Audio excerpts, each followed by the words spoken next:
Yeah. Awesome. So welcome back, Miltos, to Crown of Thrones. Thank you very much. Nice to be back. Yeah, 2018.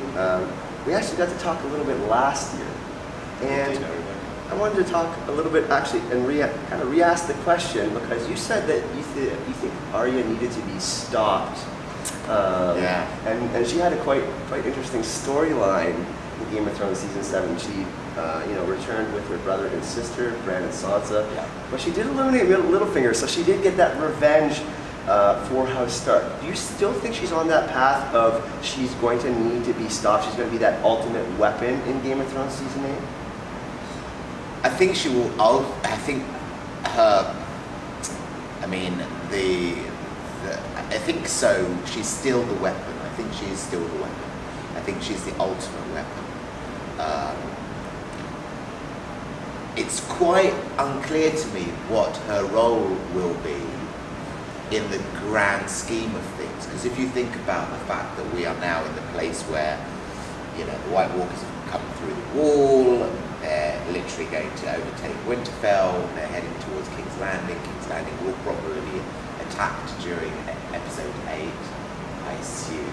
Oh, six episodes now. We're going to be getting longer episodes because there's 6 episodes. They're all going to be longer. So like episode 5 would be our episode 8, I guess. Yeah. Yeah, something like that.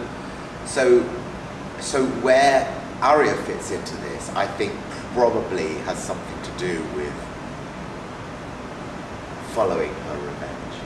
I mean, she has to follow her revenge. There's still Jaime Lannister, there's still Cersei. I mean, I don't know who else is on her list that she hasn't killed yet, but I reckon, if anything, she will continue. But I don't know about whether to stop her. The only thing that will probably happen, this thing that I said last year, is that she'll come into conflict with people's fan favorites. Yeah, I mean, what if well, the Mountain needs to be in there, right? Too. Yeah, the Hound is there for that, maybe. I mean, that is true. It could be the Hound. It could also be, what about Arya Stark and Jaime Lannister? Because I think, what if those two ended up having to have a face-off? Because we could have. Who would you want to win? In a situation too where Cersei's locked against the King's Landing, similar to Mad King Aerys, not anyone they got to evacuate the city if the Night King's coming. Yeah. So that's going to be really interesting. So it is interesting. It is interesting. I think, but I'm very confident that the writers will manage to subvert what we expect, and I think they will continually surprise us. Arya is the Punisher. She is the Punisher. She is the Punisher. So I think that's quite good. We should do a little Punisher skull, but with a little needle. Oh, that would be a cool T-shirt. Yeah, I want that T-shirt. If anyone wants to design it, get in touch. So we were talking to Esme yesterday, and I like to ask fun questions, so you can kind of get your personality out. Was there any blooper on set when you were filming Game of Thrones, or a funny moment that really stood out to you that you can kind of talk about that maybe people won't know about? I think people might know about this because I have mentioned it before, but I mean, the weird thing about doing, we're doing the first season, we all want to be really, oh Lordy. Oh my God. Now that's a blooper right there. Blooper! It's that you want, you don't want to mess up, right?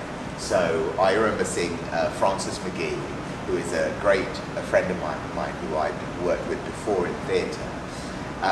He played Yoren in Game of Thrones. Really fantastic actor. He'd just done his first scene, and I was about to go and do my first scene with Maisie, which was the first lesson. And it was a rainy, dark Northern Ireland kind of summer, typical summer.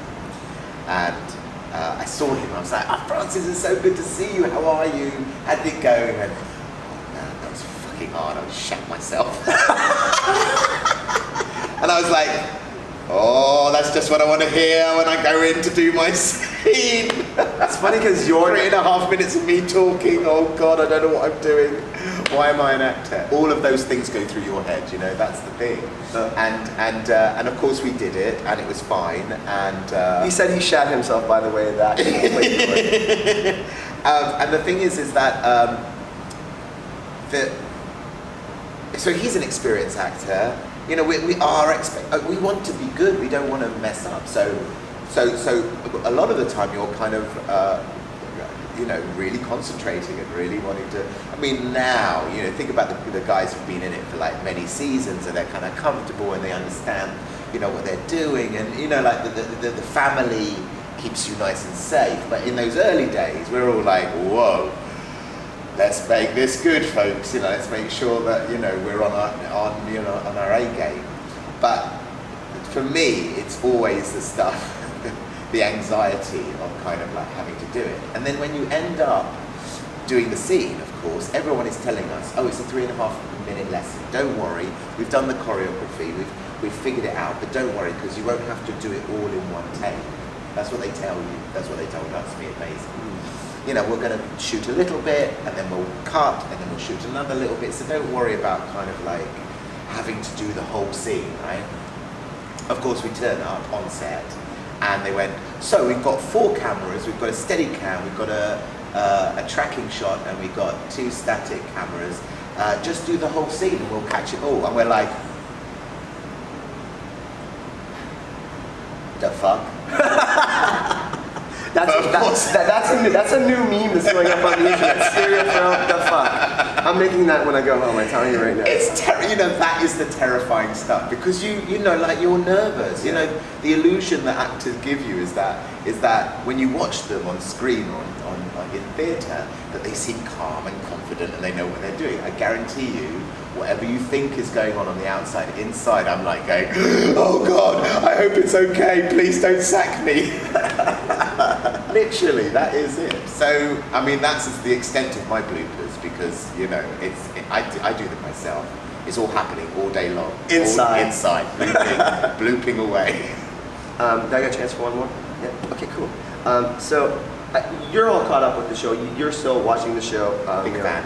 Big fan. You know, obviously, you know, it's not season 1 anymore. They got the final season, huge budget. We call it Dragon Money. Yeah, Dragon Money. Yeah, nice. You know, I asked this question: if there is going to be an Iron Throne in the end, and I know you've spoken how you think the Iron Throne could be like the one true ring, it might be melted down. Yeah.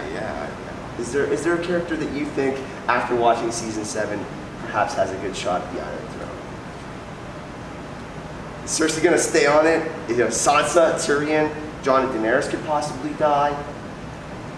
Yeah, I mean, you know, Jon might undergo one final transformation. He might, you know, like there might be a, you know, that could be really interesting. The hero's journey. You know, Jon Snow, who goes from, you know, he's resurrected, but then that like final moment is that he has to undergo one final transformation. Because remember, Melisandre, the Azor Ahype prophecy. Yeah, all that.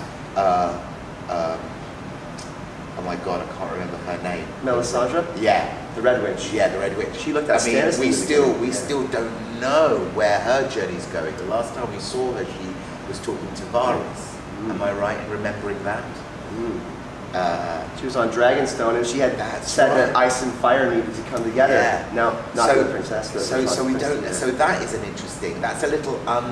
We don't know where that thread is going to lead us, but I think that's very, very interesting. You know, Cersei, no, I don't think. I think the Lannisters are going to get wiped out. But I think the big thing is are our 2 protagonists going to be alive by the end of it? Because they might have to sacrifice something. That's the thing. You know, I mean, all great stories involve sacrifice. So that's interesting. I wonder what that will be. Because I imagine that will probably their lives, perhaps. Maybe. And Daenerys could be pregnant, so one living without the other, you know, and then having a child. Because Benjen talked about how Jon needed something, you know, there's something to live for. Yeah. Love, marriage, children. Yeah. So that's going to be a final interesting kind of. It's hurrah. funny. It's funny because I don't really think about it that much, you know. But it's interesting whenever you ask me these questions, because this happened last year. It was like suddenly I'm starting, and now I'm going to leave this interview. I'm going to go, oh my god! And I will be thinking about it now. You know? Well, thank you so much for coming today. My pleasure. YouTube family, we usually say a saying called Hype and Love. Can you say Hype and Love to Hype and Love family? Hype and love. Hype and Love. Thank you so much. My pleasure, man. It's always nice to talk to you. Awesome. Thank you so much. So this was the second time that we've got to interview Miltos. He's so energetic, he's so positive, he's really just a joy to be around. He's a really, really awesome guy, and we had an absolute blast chilling with him again. Of course, this is one of the many interviews we had over the weekend, so we are hoping that you're enjoying all of the Con of Thrones 2018 coverage. Let us know how we did in the interview, if you enjoyed the questions, if you think we could have done better, if you had fun watching this interview. Of course, if you did enjoyed the video, please feel free to leave a like, a comment in the comment section, and subscribe to the channel. If you do want to see more of this type of thing, a big thank you to Team Azor Ahype for helping me out with this one. George and Gemma and Angie, you guys are awesome. Of course, a big thank you to Mischief Management and Watchers on the Wall for making this happen. And if you do want to help us go to more conventions like Dragon Con, I am going in the end of August. I will be trying to get some more interviews with some of the Marvel people, and hopefully they will have some Game of Thrones actors and actresses there. If you do want to support the channel and help me doing this kind of awesome thing, you can support the channel on Patreon, whether it's $1 or $5. Any amount really, really helps out and lets us do awesome things like this, going to Con of Thrones, speaking on panels, getting interviews, and whatnot. So thank you so much for watching, and I will see you all in the next video. Hype and love.